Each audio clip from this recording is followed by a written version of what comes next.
حضرت ابو ہریرہ رضی اللہ عنہ روایت کرتے ہیں کہ میں نے ایک بار عرض کیا، یا رسول اللہ صلی اللہ علیہ وسلم، قیامت کے دن آپ کی شفاعت سے سب سے زیادہ سعادت کسے ملے گی؟ تو رسول اللہ صلی اللہ علیہ وسلم نے فرمایا، اے ابو ہریرہ،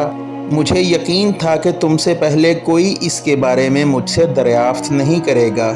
کیونکہ میں نے حدیث کے متعلق تمہاری حرص دیکھ لی تھی۔ پھر آپ صلی اللہ علیہ وسلم نے فرمایا، سنو، قیامت میں سب سے زیادہ فیض یاب میری شفاعت سے وہ شخص ہوگا جو سچے دل سے یا سچے جی سے لا الہ الا اللہ کہے گا۔